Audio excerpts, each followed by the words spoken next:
It's time for DJ Rocky's Secret Files. Ang hirap maiwan na hindi mo alam ang dahilan. Hi DJ Rocky, itago mo ako sa pangalang Jelay. At ito, ang aking secret file. Ang hirap maiwan na hindi mo alam ang dahilan. Yung hirap na yun, dinadala ko pa rin hanggang ngayon. 6 na buwan na nga eh. Maraming tanong ang tumatakbo sa isip ko. Saan ba ako nagkulang? Saan ba ako nagkamali? Anong kasalanan ko? Bakit nga ako iniwan? Anong dahilan? Noon hindi ko nga alam kung saan ako huhugot ng lakas. Hindi ko inaasahan na masustroke ang mama ko. Wala akong mapagsabihan ng problema ko. Wala akong mapagsabihan ng mga hinaing ko sa buhay. Naging kami noong first year college kami. Nagkakilala kami, month of August. Naging magkaibigan kami dahil buong akala ko, friendship lang ang pakay niya sa aming dalawa. Lumipas ang ilang araw, inaasar na ako ng mga tropa niya, tropa ko. Ewan ko kung bakit. Sila pa talaga ang nagtatanong kung may chance kami ni George. Yes, itago natin siya sa pangalang George. Masayahin siyang tao, mahilig magpatawa. Sa physical looks, singkit, at aaminin ko ha, gwapo siya. Nagwapuhan ako sa kanya. Isa pa, nagustuhan ko yung talent niya. Nalaman kong dancer siya, kaya naman nung minsang naglalakad kami na umamin siya, parang kakaiba na rin yung naramdaman ko para sa kanya. Tinanong niya ako kung pwede siyang manligaw sa akin. Hindi ko nga alam kung anong gagawin ko ng mga oras na yun kasi wala naman si isip ko yung mag-boyfriend kasi nga galing din ako sa pagkabigo. Kaya ang ginawa ko nun, pinaspasan kong maglakad, sabay takbo papuntang school. Di ko nga akalain nga amin siya eh. Buong akala ko, mahihiya na lang siya. Kaya nga, yung mga tropa niya at yung tropa ko, yung nagsasabi sa akin nung nararamdaman niya. Pero that time, nilakasan niya yung loob niya para umamin sa akin. Nakakatawa nga kasi hindi nagtagal, literal na hindi nagtagal. Sinagot ko siya nung araw ng birthday ko. Hindi ko rin alam, bago ko ibigay yung oo ko sa kanya na gumawa siya ng long message para sa akin. Nakita ko lang sa phone ko. At yun na nga, pinanindigan ko ang kasabihang relasyon ang pinapatagal, hindi panliligaw. Kaya ayun, sinagot ko siya sa paraang kakaiba. Hiniram ko yung phone niya, gumawa ako ng video na may mga picture naming dalawa with matching music na ikaw at ako ni Moira de la Torre. May mensahe kada litrato namin. At sa huli, ang words na, I love you. Meaning, kami na. Nung matapos niyang panoorin ng video, grabe, todo ang pagkangiti niya. At tuwang-tuwa siya. Hindi niya na napigilan, niyakap niya ako. Pero, nauna niyang niyakap yung tropa naming lalaki bago ako. Sobrang saya niya kasama. To be honest, happy pill siya sa classroom namin. At hindi naman sa pagmamayabang ha, siya ang pinakamagaling sa math sa section namin.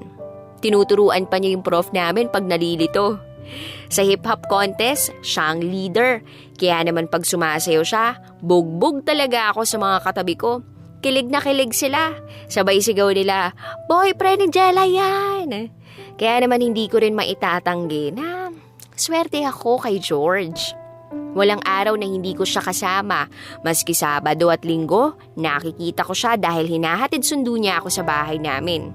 Kahit malayo, umulan, bumagyo, sobrang init man, ihahatid niya ako at sasamahan.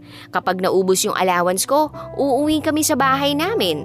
Kahit na 3 bayan pa ang kailangan naming daanan. Hindi ko nakita ni minsan na hindi niya ako mahal. Masaya kami pag nag-uusap. Sa isang araw, walang oras na hindi kami nangingiti o tatawa.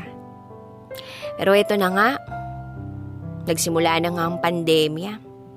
Nagkaroon ng COVID-19. Nagkaroon ng total lockdown sa buong Pilipinas. Kaya naman umuwi na kami sa kanya-kanya naming bahay. Miss na miss namin ang isa't isa.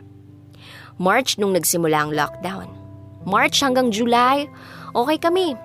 Actually, binilhan ko pa siya nung cake nung birthday niya kasi naikwento niya na hindi pa siya nagkakaroon ng cake sa loob ng 19 years. Kaya naman, isusurprise ko sana siya. Kaso hindi kami pinayagang dumaan sa checkpoint kaya no choice. Kinain kong mag-isa yung cake. Pero ang sarap naman. Fast forward, August 15. Nagkasakit ako, nilagnat ako. Kaya hindi ko siya gaanong nakakausap nung araw na yun. Gabi na lang ako nakapag-chat sa kanya. Sinundo siya ni ate sa kanila, kaso hindi pinayagan ng checkpoint. Kaya yun, hindi na naman siya nakapunta sa bahay. Kinabukasan, August 16, monthsary namin. Hindi pa rin maganda ang pakiramdam ko. Hindi ako nakapag-chat sa kanya buong araw. Kinabukasan, August 17, online ako. Wala siyang chat ni isa pero naka-online siya. Active now. Di chinat ko siya ng, "Baby." Hindi siya nag-reply. Chinat ko uli siya ng, "Baby, sorry kahapon hindi ako nakachat. Nilalagnat pa kasi ako." Pero sinin niya lang ako. Wala siyang reply. Hanggang sa araw-araw kinukulit ko siya.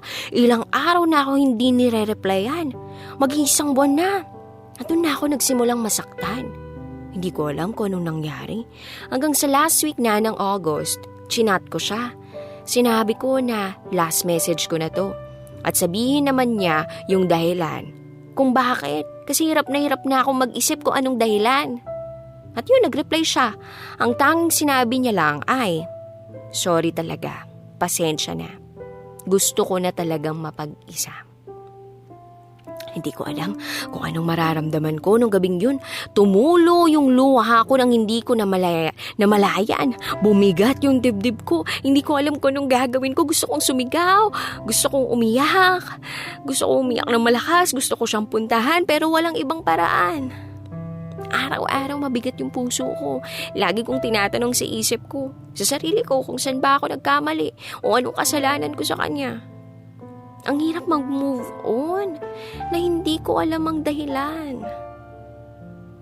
Kaya sa ex ko na si George, kung naririnig mo to, mula sa kabilang banda, dito ko na lang sasabihin kasi hindi pa rin kita kayang makita hanggang ngayon.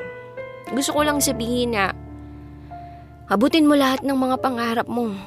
Huwag kang susuko. Yung mga plano natin, sana matupad mo. Kahit hindi na ako yung kasama mo. Walang araw na hindi na kita mahal. Kung sino man yung bagong nagpapasaya sa'yo, kung meron man. Sana hindi mo gawin yung ginawa mo sa akin. Na iniwan na lang basta-basta. Mag-aral kang mabuti ha. Sana pag nagkita tayo at magkatagpo ang landas natin. Sana yun na yung better versions natin pag nagkita tayo. Masaya ako para sa'yo. Nakikita ko sa mga post mo, nakangiti ka ng maayos. Sana all. Kung may pagkakataon man na pwede ka pa, pwede pa tayo. Kahit ilang ulit yung sakit, ikaw at ikaw pa rin yung pipiliin ko. Hanggang dito na lang po. Muli, ako si Jelay at ito ang aking secret file. Always your number one FM radio station. Love Radio. Kabisyo, nakarelate ka ba sa secret file na binasa ko? Kung nakarelate ka, mag-subscribe ka na dito sa aming YouTube channel at pindutin mo na rin ang notification bell para updated ka sa mga susunod na episodes ng DJ Rocky Secret File.